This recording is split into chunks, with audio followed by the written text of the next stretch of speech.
தி legend new Saravana stores இன் ஆடி sale பவனுக்கு ரூபாய் 750 தள்ளுபடி. மாணவர்களின் தனித்திறமைகளை மேம்படுத்த SNS இன்ஸ்டிடியூஷன்ஸ். சன்லேண்ட்ல சமைச்சா சக்தி தானா வரும். நிலநடுக்கங்கள் கண்டிப்பாக உலகத்தில் பெருசாக பண்ணும். அது இந்தியாலாம் தப்பிக்காது. நீங்கள் பார்த்தீங்கன்னா 2023 24க்கு உண்டான பலனையும் சனி பயிற்சி பலனும் கொடுத்துருக்கேன். திட்டினாலும் பரவாயில்ல, நல்லது நடக்காதுன்னு தான் சொல்லியிருக்கேன். ரோதி வருடம் ஐயோ சாமி இது என்னடா வருடம்னு எல்லாரும் வருத்தப்படுற அளவுக்கு தான் இருக்கும்னு சொல்லி பொது பலன் சொல்லணும்னா நிறைய பேருக்கு தூக்கம் போயிடும். நிலநடுக்கங்கள், இந்த பஞ்சபூத சேதங்கள் அதில் நிறைய அளவுக்கு ஏற்படும். நான் 21லேருந்து நான் கத்தின்னு தான் இருக்கேன். தென்னிந்தியாவில் இந்த மலைகள் பொழக்கொண்டு தான் நான் கணக்கு போனேன். அதுதான் இப்போ வயநாடு ஆரம்பித்தேன். என்னை பொறுத்த வரைக்கும் நிலநடுக்கங்கள், மலை சரிவோட நிலநடுக்கங்கள் பெருசாக இருக்கும். அதனுடைய தாக்கம்லாம் தாங்க முடியாத அளவுக்கு இருக்கும். அவ்வளோ உயிர் பலி 27 வருஷத்துக்கு ஒரு தடவை சனி அந்த இடத்துக்கு வருவாருமா. இந்த சனி வந்தாலும் அந்த 100 வருஷத்துக்குள்ளே இருக்கக்கூடிய 3 வாட்டி வந்திருக்கக்கூடிய சனியுடைய ஆராய்ச்சியெல்லாம் பண்ணும். அப்போ கோயம்புத்தூரும் அதில் இருக்குது. கோவைக்கு நிலநடுக்கத்தால் ஆபத்து. ஆமாம், கோவையில் நிலநடுக்கம் தான்.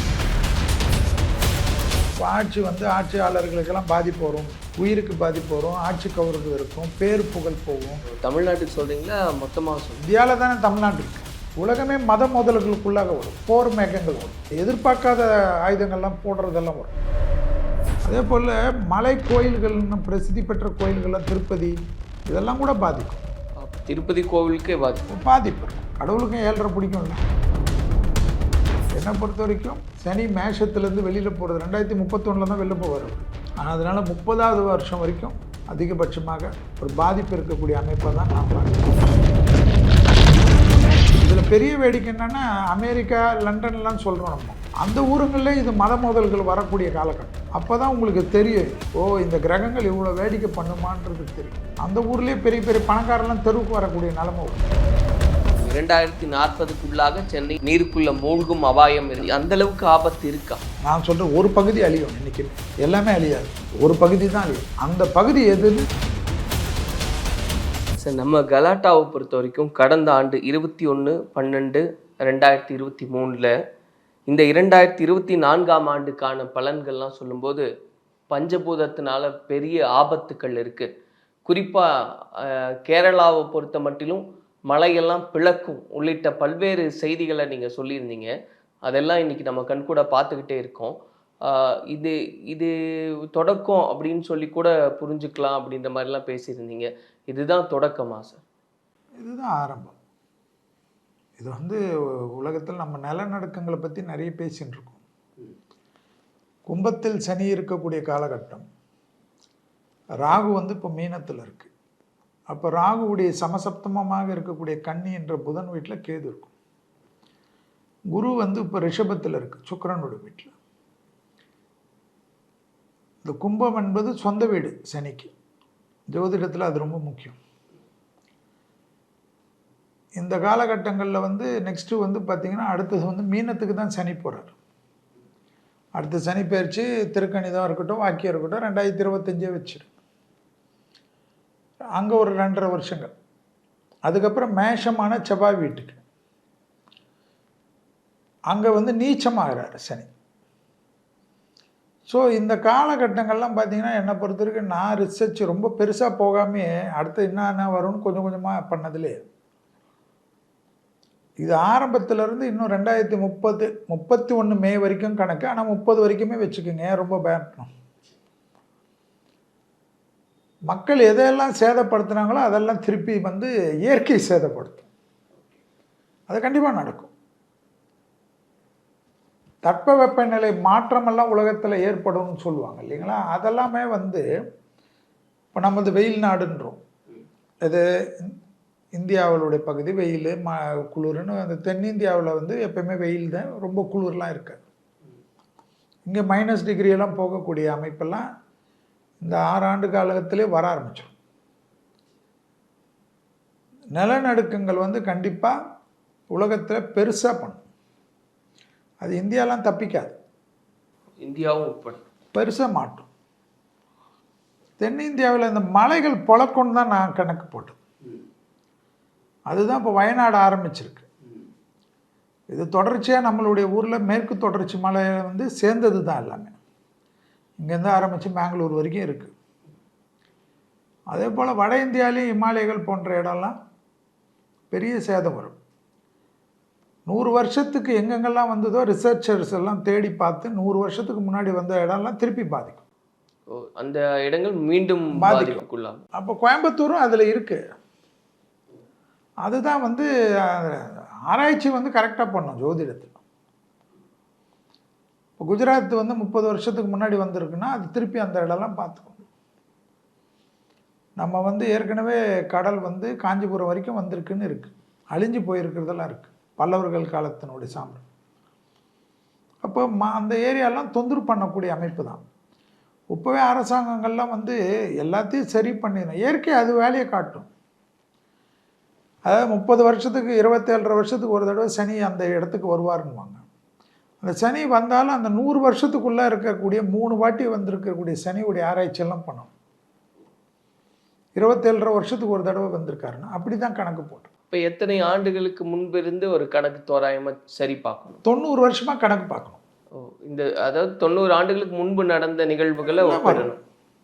திருப்பி ரிப்பீட் ஆகும் அதே இடங்கள்ல. வேர்ல்டு ஃபுல்லாக.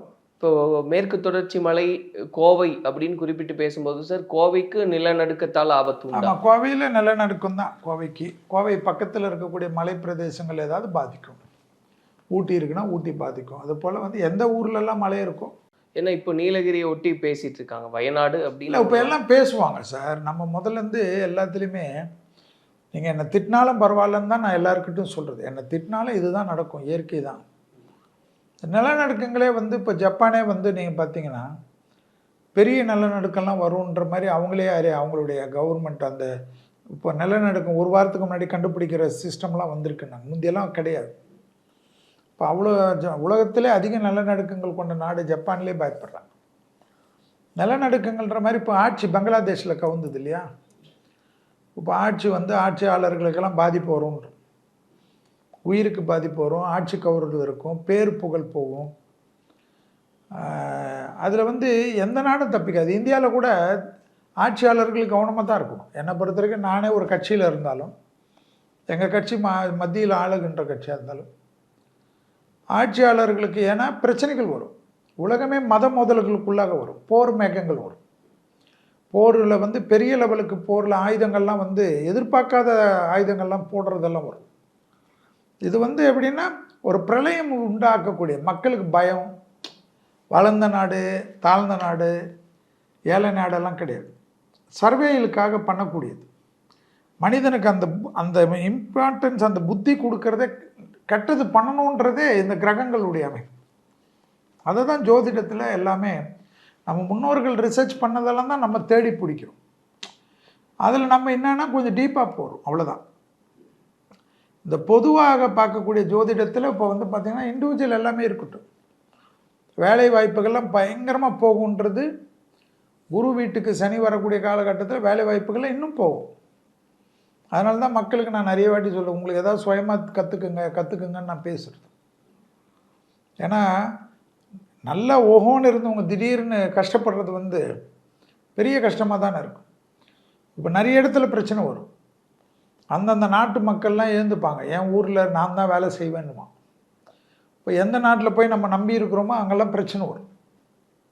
மத மோதல்கள்லாம் நம்ம சகோதரர்களாக பழகின்னு இருக்கும். ஆனால் பிரச்சனை ஒரு பிரச்சனையாக வரும். ஒரு பொய்கள்லாம் உண்மையாக்கப்படும், உண்மையெல்லாம் மறைக்கப்படும். பொய்களுக்கு தான் வலிமை கேடும். அதனால் எல்லா லெவலையும் பிரச்சனைகள் மக்கள் ஃபேஸ் பண்ண வேண்டியதாக தான் இருக்கும். இப்போ இந்த ஆண்டு நிறைவடைய இன்னும் 4 மாதத்துக்கு மேலே இருக்குது. இன்னும் எவ்வளவு தீவிரமான சிக்கல்களை எல்லாம் குறிப்பாக தமிழ்நாடு பார்க்க இல்லை, வெள்ளம் பார்க்கணும். வெள்ளத்தில் இப்போது இதே கடலில் கடக்கக்கூடிய வெள்ள அளவுக்கு வரும். திருப்பி வந்து தண்ணி பஞ்சம் வரும். இதெல்லாம் வந்து இது வந்து குரோதி வருஷம். மே மாதம் வரைக்கும் இருக்குது இந்த இது. மே 14 வரைக்கும் இந்த குரோதி தானே. இந்த குரோதியே பார்த்தாலே பயமாக தானே இருக்கும் உங்களுக்கு. இப்போ வெள்ளத்தில் எல்லா ஏரியாலையும் சரி பண்ணும், புயலுடைய அமைப்பு வரும். எங்கேயோ அடிக்கிற நிலநடுக்கம் நமக்கு தொந்தரவு பண்ணும் கடல். ஏன்னா அதெல்லாம் தொந்தரவு பண்ணக்கூடிய காலகட்டத்தில் தான் நம்ம இருக்கோம். இப்போ குறிப்பாக வக்கரத்தில் இருக்கக்கூடிய சனி 11ஆவது மாதம் வரைக்கும் இருக்குது. இது நிவர்த்தி ஆன பிறகும் வக்கரத்திலே பிரச்சனை பண்ணும். இப்போ வக்கரத்தில் இருக்கிறச்சு தான் மேற்கு தொடர்ச்சி மலையில் ஒரு ப்ராப்ளம் வந்தது. ஏன் வந்தது? சூரியனுக்கும் சனிக்கும் அந்த பார்வை பலம் கிடைச்சதுனால என்னதான் இருந்தாலும் கும்பத்தில் இருந்தாலும் வக்கரமாக இருக்கக்கூடிய காலகட்டத்தில் அடி விழுது. இந்த அடி விழுறது தான் பெரிய பாதிப்பு என்னை பொறுத்தவரை. இப்போ இந்த நில அதிர்வு அப்படின்னு பேசும்போது கோவை, நீலகிரி இப்படின்றதெல்லாம் குறிப்பிட்டீங்க சார். இப்போ இல்லை, என்னுடைய ரிசர்ச்சில் காட்டுது. வராமல் போனால் சந்தோஷம் எனக்கு. ஆனால் ஏற்கனவே குஜராத்து காட்டுச்சு. அதே போல் வளர்ந்த பிரதேசங்களாக இருக்கக்கூடிய பாம்பே எல்லாம் பார்த்துக்கணுன்னு தான் காட்டுது. கடல் அமைப்பு எல்லாமே இருக்குது. சென்னைக்கு பிரச்சனைகள் சென்னைக்கு தொடர்ச்சியாக காட்டுது. அதுதான் கேட்குறேன் சார். இப்போ வெள்ளம் அப்படின்னு அதே போல் பார்க்கும்போது பெங்களூர், கர்நாடகா எல்லாத்துலேயும் எங்கே நல்ல வசதிகள் இருக்கும், மக்கள் கொஞ்சம் நார்மல் லைஃபோட கொஞ்சம் நல்லா இருக்கிற இடத்துலலாம் தொந்தரவு பண்ணும். அதை சேதப்படுத்துறதுக்கு தான் இயற்கை பார்க்கும். இப்போ வெள்ள பாதிப்பு பொறுத்த வரைக்கும் சென்னை எந்த அளவுக்கு பாதிப்புக்கு உள்ளாக வாய்ப்பு இருக்கும் சார்? இல்லை, சென்னையில் வந்துங்க ஏற்கனவே ஒரு ரொம்ப அடிபட்டோம் இல்லையா ஒரு காலத்தில், ஏரியெல்லாம் திறந்து விட்டு. இப்போ நம்ம அந்த மாதிரி ரிஸ்க் எடுக்க மாட்டாங்க. வெள்ளக்காடு வரும், உயிர் சேதம் கம்மியாக இருக்கணும், பொருள் சேதம் அதிகமாக இருக்கும். உயிர் சேதம் கம்மியாக இருக்கும், பொருள் சேதம் அதிகம். உயிர் சேதத்தில் நம்ம ப்ரிவென்ஷன் பண்ணுவோம்ல, அந்த ப்ரிவென்ஷன் இப்போ இனிமேல் யாரும் ரிஸ்க் எடுக்க மாட்டாங்கல்ல. இப்போ நமக்கே இது தொடர்ச்சியாக பாதிச்சிட்டோம் இல்லைங்களாங்க. ஸோ நம்மளே நம்ம உறவினர்களுக்கு நண்பர்களுக்கெல்லாம் சொல்லுவோம்ல, இந்த மாதிரி ஆரம்பிக்குது, ஏதாவது ஒரு வெதர் ஃபோர்காஸ்ட் வந்தாவே வந்துடுங்க, இங்கே தள்ளி வாங்க, இங்கே வாங்க. ஏற்கனவே இப்போ பார்த்திங்கன்னா ட்ரைனேஜ் சிஸ்டம்லாம் நிறைய கொண்டு வந்திருக்காங்கல்ல. கவர்மெண்ட்டும் நம்ம சொல்லணும் இல்லையா, எல்லாமே அவங்களாம் அதெல்லாம் இன்னும் கொஞ்சம் அதிகப்படுத்தணும். அந்த நீர் எங்கெல்லாம் கால்வாய் இருக்குதோ அதெல்லாம் ரெடி பண்ணணும். அதாவது நம்ம ஊரை மட்டும், சென்னையை மட்டும் பார்க்காதீங்க, தமிழ்நாட்டில் எங்கே வந்தாலும் நமக்கு தானே. அதுதான் சார், எதெல்லாம் ஜாக்கிரதையாக இருக்கணும். இப்போ சென்னை ஏற்கனவே அதிகமாக பார்க்குறேன்னா நாகப்பட்டினம் பார்ப்போம். அது ஏற்கனவே ராமேஸ்வரம்லாம் அழிஞ்சிருக்குன்னு இருக்கு. ஸோ அந்த அழிஞ்சிருக்க ஊர்கள், அதே போல் அந்த மாமல்லபுரம் ஏரியா, அதே போல் கடலூர் ஏரியா, இந்த ஏரியாலாம் கொஞ்சம் வெள்ளத்தில் நம்ம பார்த்துக்க தான் வேணும் இந்த வாட்டி. ஏன்னா நம்ம அலட்சியப்படுத்துறது அரசாங்க அதிகாரிகள் போர்ப்பட இதுக்குன்னே இருக்கக்கூடிய குழுவெல்லாம் வராமல் போட்டோம் சார், சந்தோஷம். அந்த இயற்கை இது கொஞ்சம் சேதப்படுத்துன்றது தான் பஞ்சாங்கத்தினுடைய அமைப்பு காட்டு. பஞ்சாங்கங்கள் தான் நம்மது எல்லாமே. 60 ஆண்டு காலம் பஞ்சாங்கம் திருப்பி திருப்பி வந்தாலும் அந்த பஞ்சாங்கத்துக்கு நம்ம ரொம்ப முக்கியத்துவம் கொடுக்கறது என்னை பொறுத்த வரைக்கும் ஒரு அரசாங்கத்திற்கு ஒரு இதுவாக ஒரு எச்சரிக்கை தான் இது. நீங்கள் 5 நாள் 10 நாளுக்கு முன்னாடி ஃபோர்காஸ்ட் எடுக்கலாம், புயல் வருது எடுக்கலாம், எல்லாமே எடுக்கலாம். ஆனால் இந்த வருடங்கள் இப்படி வரும்.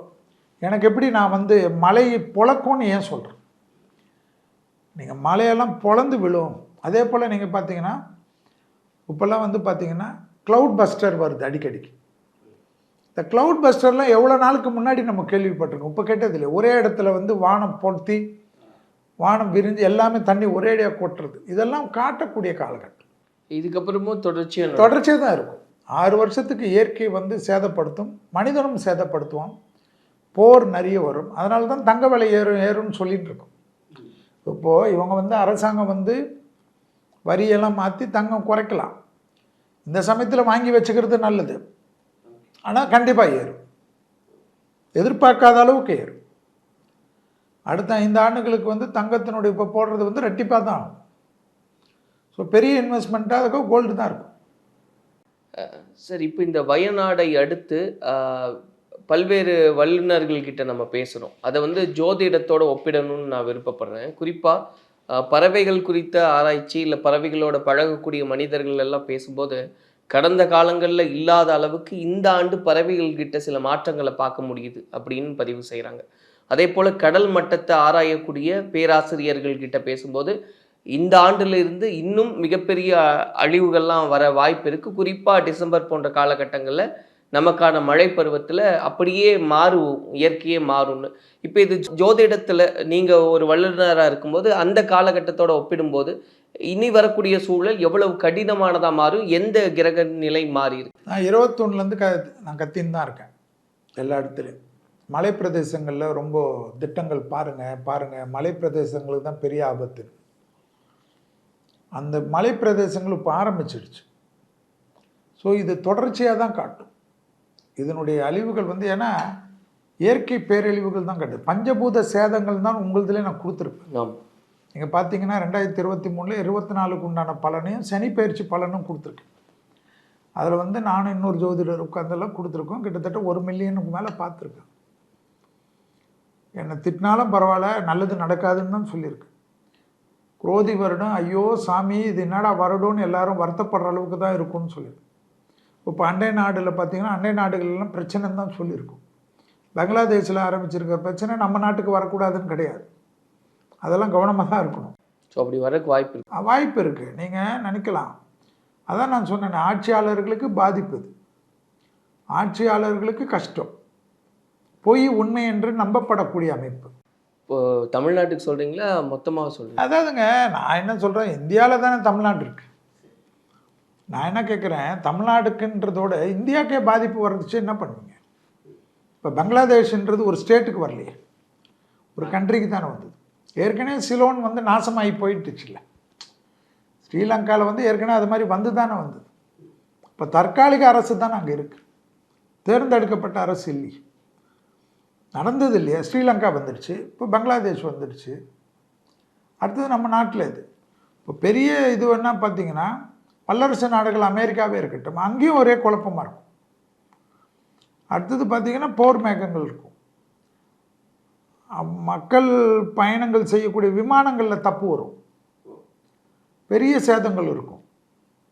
ஏன்னா நெருப்பு காட்டுதில்ல, காடு மட்டும் பற்றிக்காதில்ல, மனிதன் செய்யக்கூடிய செயற்கையால் தானே நெருப்பால் கண்டங்கள் காட்டு. நெருப்புனா ஒன்று ஆயுதங்களை பிரயோகப்படுத்துறச்சு தானே வரும். அப்போது வான்வெளியில் காட்டுது இல்லையா, காற்றால் ஏற்படக்கூடிய அமைப்பு வான்வெளி காட்டுறதுன்னா அப்போ விமானங்கள் போகிறது பயணம். துர்மரண சாஸ்திரம்ன்றது அதிகம் நிற்கும். துர்மரண சாஸ்திரம்னா எல்லோரும் கேட்குறீங்களா, ஜோதிடத்தில் ஏன் சொல்ல மாட்டேன்றீங்க? ஒரு ஆளுக்கு தான் கெட்ட நேரமாக 100 பேர் சாப்பிட்றாங்க, 1000 பேர் சாப்பிட்றாங்க. இப்போ வயநாட்டில் வந்து கணக்குப்படி பார்த்தா 500 பேர் வந்து கவர்மெண்ட் கொடுத்துருக்கு. ஆனால் தெரியாத எவ்வளோ பேர் நமக்கு தெரியாது. இதுதான் துர்மரண சாஸ்திரம். இந்த துர்மரண சாஸ்திரம் அடுத்த 6 ஆண்டுகளுக்கு என்னுடைய ரிசர்ச்சில், நான் அதுக்கு மேலே போகல, போர் அடிச்சிச்சு. ஒரே சந்தோஷம் பார்க்கணும் இல்லையா, எல்லாமே நெகட்டிவ் ஆஸ்பெக்டாக இருக்கிறச்ச தேடி தேடி பார்க்குறச்ச 1 மாதம் 2 மாதம் கொஞ்சம் நல்லா இருக்குது. ஒரு வருஷத்தில் 8 மாதத்துலேருந்து 10 மாதம் வந்து கெட்டதாக தான் தெரியுது. ஸோ நாங்கள் சொல்கிறச்சே என்ன ஆகுதுன்னா, மக்களுக்கு கூட எங்கள் மேலே வெறுப்பு வரும். இந்த ஆள் வாயை திறந்தால் நல்லதே வராது, இந்த ஆள் நல்லதே சொல்ல மாட்டான். நல்லது சொன்ன காலத்தில், அதாவதுங்க கொரோனான்றதை தவிர மற்றதெல்லாம் நாங்கள் சொல்லியிருக்கோம். பழைய புக்கெல்லாம் இருக்குது, எல்லாமே புக்கு பிரிண்டிங் இருக்குது, யூடியூப் இருக்குது, எத்தனை வருஷமாக இருக்கிற யூடியூப். கொரோனா நோயின்றது ஜோசியத்தில் எங்களை கண்டுபிடிக்க முடியாது. ஆனால் மக்களுக்கு புது வகையான நோய் அச்சுறுத்தல்னு தான் காட்டுச்சு. இதில் என்னென்னா, இந்த நம்ம வந்து சொல்லிக்கினே இருக்கிறதுல என்னென்னா, என்னை பொறுத்த வரைக்கும் நிலநடுக்கங்கள், மலை சரிவோட நிலநடுக்கங்கள் பெருசாக இருக்கும். மலை சரிவு வட இந்தியாவில் வர்றது வந்து இன்னும் பெருசாக இருக்கும். அதனுடைய தாக்கம்லாம் தாங்க முடியாத அளவுக்கு இருக்கும். இல்லை, இப்போ ஒரு ஒப்பீட்டுக்காக கேட்குறேன் சார். இப்போது வயநாட்டில் ஏற்பட்டதை காட்டிலும் இருக்கும்.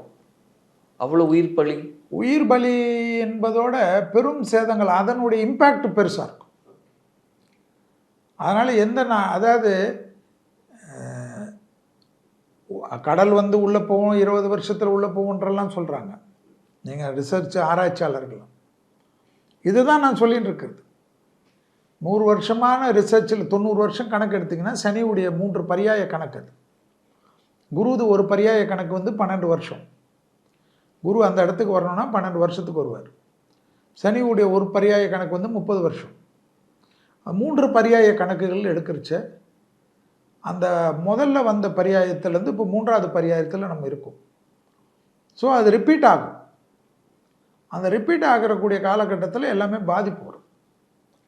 அந்த பாதிப்பு தான் நம்ம சமாளிக்கிறதுக்கு தெய்வ பலம் தான், மக்கள் ஒத்துமை தான், மக்கள் நம்பிக்கை தான்.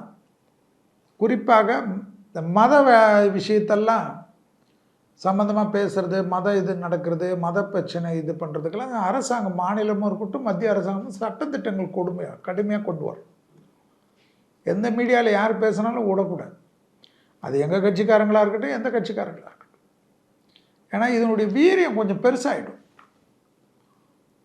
ஏன்னா ஒரு விஷயமா அது தீப்பொறி மாதிரி கிளம்பும். இதில் பெரிய வேடிக்கை என்னென்னா, அமெரிக்கா லண்டன்லாம் சொல்கிறோம் நம்ம, அந்த ஊருங்களில் இது மத மோதல்கள் வரக்கூடிய காலகட்டம். அப்போ தான் உங்களுக்கு தெரியும் இது, ஓ இந்த கிரகங்கள் இவ்வளோ வேடிக்கை பண்ணுமான்றது தெரியும். அந்த ஊர்லேயே பெரிய பெரிய பணக்காரர்லாம் தெருவுக்கு வரக்கூடிய நிலைமை வரும். பெரிய பணக்காரர்கள், பெரிய இண்டஸ்ட்ரியல்ஸ் இருக்கவங்களாம் காணாத போகிற மாதிரிலாம் வரும். அதுக்காக தான் இதெல்லாம் வந்து இந்த காலகட்டங்கள் மோசம். அடுத்த 6 வருடத்திற்கு இப்போ நான் சொல்லிட்டேன், நீ ஒரு ஜோதிடர்கள் ரிசர்ச் பண்ணி சொல்லலாம். என்னை பொறுத்த வரைக்கும் சனி மேஷத்துலேருந்து வெளியில் போகிறது 2031 தான் வெளில போவார் அவர். ஆனால் அதனால் 30வது வருஷம் வரைக்கும் அதிகபட்சமாக உலகத்துக்கு கொஞ்சம் எல்லாமே ஒரு பாதிப்பு இருக்கக்கூடிய அமைப்பை தான் நான் பார்க்குறேன். உலகம் அழியிறதுன்றது வந்து உலகத்தில் எப்பயுமே கிடையாது. ஒரு பக்கம் அழியும், ஒரு பக்கம் வாழும். மொத்தமெல்லாம் அழிஞ்சிடும். அது மொத்தமெல்லாம் அழியிறதுன்றதெல்லாம் கிடையாது. அது சும்மா சொல்கிறது, கல்கி அவதாரம், அதெல்லாம் எனக்கு நம்பிக்கை கிடையாது. இந்த சமயத்தில் கடுமையான அழிவுகள் உலகம் சந்திக்கும். கூட இயற்கை ரெடியாக இருக்கிறச்ச மனுஷனும் பண்ணானா அது இன்னும் அதிகமாக இருக்கும். அதில் தான் சில நாடுகள் காணாத போகிறது, சில ஊர்கள் காணாத போகிறது. இப்போ வயநாடு வந்து கணக்கு வழக்குகளில் இவ்வளோதான் இருந்தாலும் தெரியாத கணக்கு வழக்குகள் நமக்கு தெரியாது. ஆனால் என்னன்னா, அந்த வயநாடு பற்றி நிறைய எச்சரிக்கைகள் இருந்தாலும் அவங்கவுங்க வந்து விலை கொடுத்து வாங்கின இடத்த விட்டு வெளியில் வர முடியாது. ஸோ அதுபோல் வந்து ஊட்டியில், கொடைக்கானலில், ஏற்காடில், மற்ற ஊர்கள்லேயும் கூட எல்லாரும் பணம் கொடுத்து தான் வாங்குகிறாங்க. கஷ்டப்பட்டு தான் பணம் கொடுத்து மக்கள் வாங்குகிறாங்க. அதுக்கு சட்டத்திட்ட ரெகுலேஷன்லாம் சரியாக பண்ணாதனால மக்களை குறை சொல்லக்கூடாது. அரசாங்க அதிகாரிகள் அந்த காலத்தில் எந்த இடத்துல கட்டக்கூடாது, எந்த இடத்துல ரெசார்ட் போடக்கூடாது, எந்த இடத்துல இது பண்ணக்கூடாதுன்னு ஒரு வரமுறை உண்டு. கோர்ட்டு ஏற்கனவே டைரக்ஷன் இருக்குது, சுப்ரீம் கோர்ட் வரைக்கும் டைரக்ஷன் இருக்குது. இங்கேன்னு கிடையாது. இமாச்சல் பிரதேசமாக இருக்கட்டும், அதாவது மக்களுக்கு வந்து அதிகமாக வந்து போகக்கூடிய சுற்றுலா பயணிகள் அந்த பேராசையில் பண்ண இடம்லாம் மாட்டோம். அது இப்போவே அரசாங்கம் அதுக்கெல்லாம் பல குழுக்களை போட்டு, இப்போ கூட மாநில அரசாங்கம் இருக்கட்டும், நான் தமிழ்நாட்டில் இருக்கனால மாநில முதலமைச்சரை தான் நான் கேட்பேன். இப்போவே ஊட்டி கொடைக்கானலுக்கெல்லாம் ஒரு டீம் போட்டு எதெல்லாம் அவங்கெல்லாம் நெகட்டிவாக பண்ணாங்களோ அதெல்லாம் தயவுதாட்சணை இல்லாமல் ஒன்று அதை சீலாவது வைக்கணும். அந்த இடத்த யூஸ் பண்ணாதபடி வச்சா தானே மக்கள் போக மாட்டான். அதெல்லாம் பண்ணால் சேதங்கள் வர சமயத்தில் கடுமையான சேதங்கள் இல்லாமல் பொருள் சேதங்கள் இருக்கும், அது இருக்கும். அது வந்து பிரச்சனை பண்ண முடியாது. உயிர் சேதங்களை கம்மி பண்ணுறதுக்கு உண்டான அமைப்பு. அதே போல் மழை வந்தால் நீர்வழித்தலங்கள் சரியாக இருக்கிறதெல்லாம் நீ எடுத்துக்கணும். இப்போ கொஞ்சம் சரியில்லாமல் டைமு, இந்த டைமில் கொஞ்சம் உதாரணம் ஆபத்துகள் வந்து கேரளாவுக்கு வந்துடுச்சு, நமக்கு என்னென்னு இருக்க முடியாது இல்லையா, யாராக இருந்தாலும் மனசு பதைக்குதில்ல. அதே போல் கர்நாடகாவுக்கு வந்துடுச்சு. அதே போல் மலை கோயில்கள்னு பிரசித்தி பெற்ற கோயில்கள்லாம் திருப்பதி இதெல்லாம் கூட பாதிக்கும். அதனால் பிரசித்தி பெற்ற இடங்கள்லாம் பாதிக்கும். அதுதான் பிரச்சனை. சனியுடைய தாக்கம் எப்படின்னா, எது பிரசித்தி எது உயர்ந்ததுன்னு இருக்கு இல்லைங்களா, அங்கே தான் சேஷ்டப்படும். அப்போ திருப்பதி கோவிலுக்கே பாதிப்பு இருக்கும். ஏதாவது ரூபத்தில் இருந்து தான் தீரும். ஏன் திருப்பதி கோயிலாக இருந்தாலும் கடவுளில் இருந்தாலும் என்ன இருக்குது, கடவுளுக்கும் 7.5 பிடிக்கும்ல, அதுதானே சாஸ்திரம் சொல்கிறது. ஸோ அதனால தான் நான் சொல்கிறது, என்னுடைய கணக்கு இப்போ கலாட்டா கேட்டனால நான் சொல்கிறேன். சரி, ஆட்சியாளர்களுக்கு பாதிப்பு இருக்குன்னு தானே நான் சொல்கிறேன். உயிருக்கு பார்த்துக்கணும், ஆட்சியாளர், ஆமாம், ஹெல்த்து பார்த்துக்கணும். எல்லா பிரபலமானவர்கள் சினிமாவில் இருக்கட்டும், இண்டஸ்ட்ரியில் இருக்கட்டும், செக்யூரிட்டி டைட் பண்ணிக்கணும், இது ஹெல்த்தை பார்த்துக்கணும். ஹெல்த் எல்லா பெரிய பெரிய லீடர்ஸ்க்கும் சடனாக ப்ராப்ளம் வரும். ஸோ உடனே இங்கே தமிழ்நாடுன்னு நினச்சிக்கூடாது, வயசானவங்க நினச்சிக்கூடாது, இளம் வயதை சார்ந்தவங்க கூட ஹெல்த்தை பார்த்துக்கணும். முக்கிய நபர்கள் இண்டஸ்ட்ரியலிஸ்டில் இருக்கவங்க பார்த்துக்கணும். சடனாக ஒரே நாளில் 1 செகண்டில் மாற்றும்.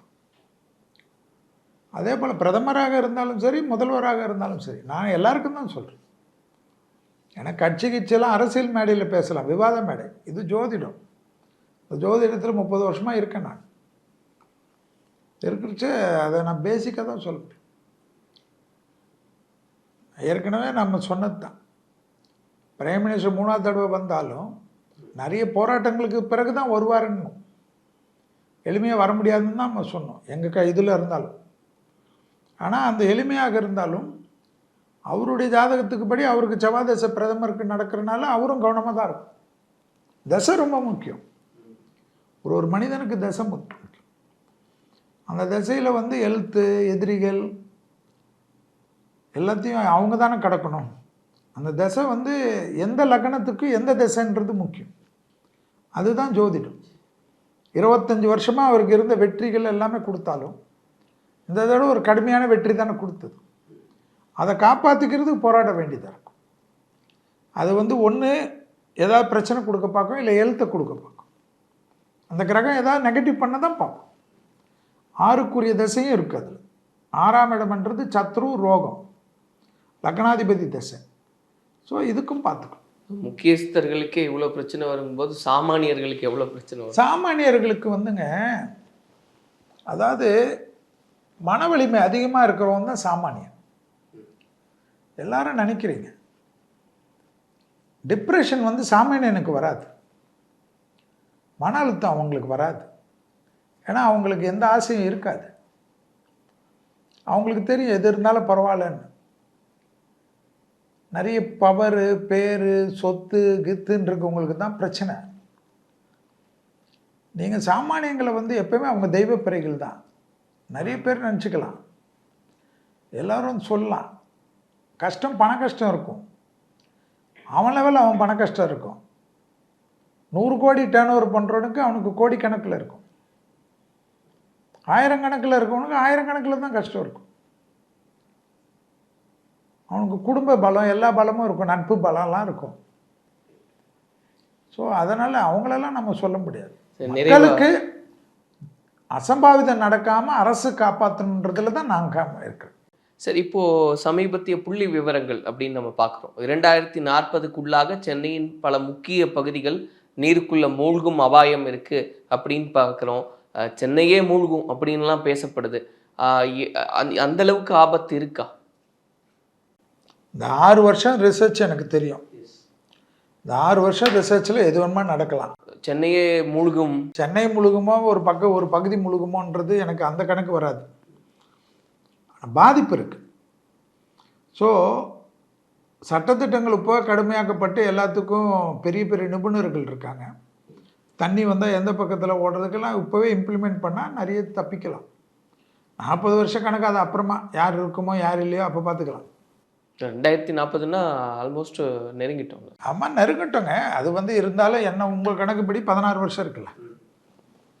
எப்பவுமேங்க நான் சொல்கிற ஒரு பகுதி அழியும், என்றைக்குமே எல்லாமே அழியாது. ஒரு பகுதி தான் அழியும். அந்த பகுதி எதுன்னு நிபுணர்கள் கண்டுபிடிப்பாங்க. அதை சரி செய்தால் சேதம் கம்மியாக இருக்கும். இவ்வளோ தான். வருமுன் காப்போம்ன்றது தான் வாழ்க்கையை. மனித வாழ்க்கை மட்டும்தான் நிரந்தரமற்றது, அது எல்லாருக்கும் தெரியும். அதனால தான் விபத்துகள், ஆக்சிடென்ட்றான், எந்த செகண்டில் நடக்கும்னு தெரியாது இல்லையா? அதே போல் இயற்கை பேரழிவுகளும் இந்த சனி காலகட்டம் என்பது ஜோதிடத்தில் காஷியன் கொடுக்கக்கூடியது. ரிஷபத்துக்கு சனி வரக்கூடிய காலகட்டம் வரைக்கும் உலகத்துக்கு கெட்ட நேரம் தான். ஸோ இப்போ மனிதன் நீங்கள் இயற்கையை பார்க்குறீங்க, ஆயுதங்களை தூக்கி போட்டால் என்ன பண்ணுவீங்க? தீவிரவாதி எங்கேயாவது தூக்கின்னு வந்து வச்சானா என்ன பண்ணுவீங்க? இயற்கையை பந்திக்கலாம், அது இயற்கை கொடுக்கறது, அதை மனசில் ஏற்றுக்கலாம். ஒன்றுமே இல்லாத ஏதாவது ஒரு ட்ரோனில் அடிச்சுட்டு போயிட்டா என்ன பண்ணுவீங்க? ஸோ இதெல்லாம் நடக்கக்கூடிய காலகட்டம் தானே பார்க்குறோம். சரி, இப்போ நீங்கள் சொன்ன மாதிரி சென்னையில் ஒரு குறிப்பிட்ட ஒரு பகுதி 2030 ஒரு பெரிய ஆபத்து இருக்குது அப்படின்னு ஜோதிடத்தில் கணிச்சாலும் அதை வந்து சரி செஞ்சுட்டாங்க, அந்த நீர் வழிப்பாதைகள்லாம் சரி செஞ்சாச்சு அப்படின்னா இயற்கையை மாற்றிட முடியுமா? இயற்கை வருங்க, சேதம் கம்மியாகும், அவ்வளோதானே. இப்போது நிலநடுக்கமே வராதுன்னு இந்த பகுதி தானே தமிழ்நாடெல்லாம் சொல்லியிருந்தீங்க. நிலநடுக்கமே வராத பகுதியில் ஏன் வந்து எப்போ பார்த்தாலும் திடீர்னு வந்து இங்கே வந்து ஒரு குழுக்கள் வருது, அங்கே ஒரு குழுக்கள் வருதுன்னு எட்டி பார்க்க ஆரம்பிச்சிருச்சு இல்லை? அப்போது நிலநடுக்கம் வந்து இப்போ குஜராத்தில் வந்து இருக்கிறது ஏற்கனவே ஒரு வாட்டி வந்தது இல்லைங்களா? மோடிஜி இருக்கிற காலகட்டத்திலே வந்து எவ்வளோ பேர் செத்தாங்கன்றது இருக்குல்ல. இப்போ வந்த பகுதியெல்லாம் திருப்பி வரும்ன்றது தான் இப்போ சாஸ்திரம். அதனால் இந்தியாவில் எந்தெந்த பகுதியிலலாம் ஏற்கனவே வந்ததோ அந்த பகுதியெல்லாம் கவனமாக இருக்கணுன்றது தான் அடுத்த 6 வருஷத்துக்கு. ஸோ அது பாதுகாக்கிறதுக்கான முயற்சி செஞ்சுட்டு அதுலேருந்து தப்பிக்கிறதுக்குன்னு சேதம் கம்மியாக இருக்கும், அவ்வளோதான். யாராக இருந்தாலும் வீடு கட்டிட்டு சந்தோஷமாக இருக்காங்க. சென்னையில் பீச்சு பக்கத்தில் இவ்வளோ கோடிகளில் பணம் கொடுத்துட்டு எல்லாரும் காலி பண்ண முடியுமா? அவங்களுக்கு இது மாதிரி இந்த டைமில் இது மாதிரி பிரச்சனை இருக்கோ அதுக்கேற்ற மாதிரி தானே பண்ணணும். மனிதனுக்கு விட முடியுமா? எல்லாமே கஷ்டப்பட்டு சேர்த்தது தானேங்க. பணக்காரனாக இருக்கட்டும் ஏழையாக இருக்கட்டும் அவங்கவுங்க தானே வச்சிருக்கு. அது வந்து எல்லாமே வந்துன்னு தானே இருக்கும். இல்லை அதான் கேட்குறேன் சார். இப்போ வேளச்சேரின்னுலாம் பேசுகிறாங்க. வேளச்சேரி வீடு வாங்குறாங்கன்னாங்க. வேளச்சேரி எல்லாங்கண்ணா. ஆனால் ஒரே ஒரு விஷயந்தான் இதில் முக்கியமாக நீங்கள் எங்கெல்லாம் நீர் வந்துட்டு போச்சோ நீர்நிலைகள் இருந்ததோ அந்த இடத்துக்கு தண்ணி வரும்ன்றது தான் இயற்கை.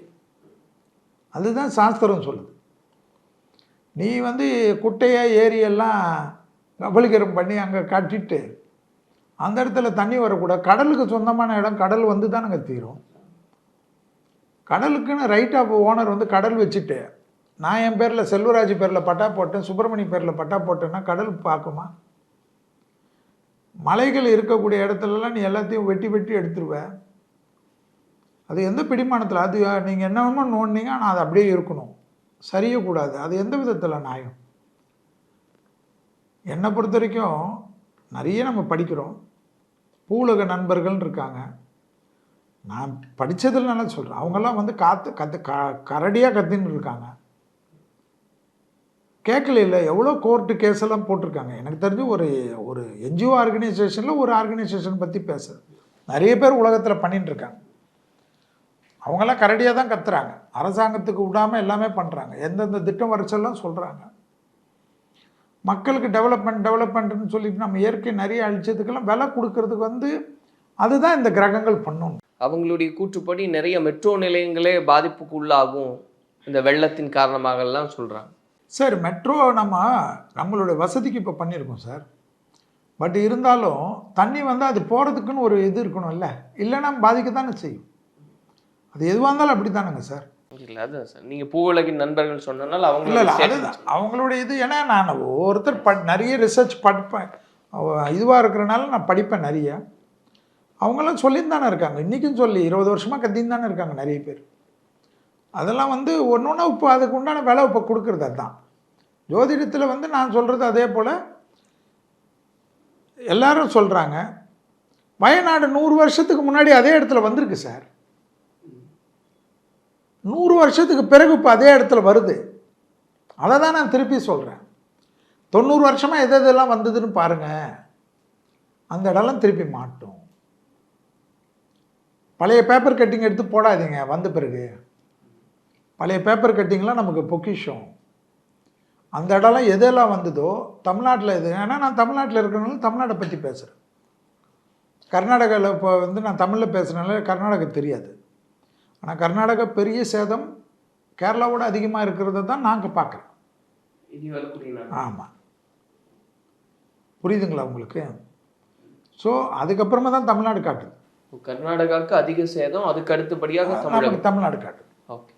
ஸோ தமிழ்நாடை பொறுத்த வரைக்கும் எதெல்லாம் 100 வருஷத்துக்குள்ளே வந்ததுன்னு இதே பழைய பேப்பர் கட்டிங்லாம் வச்சு அவங்க தானே பார்க்கணும்.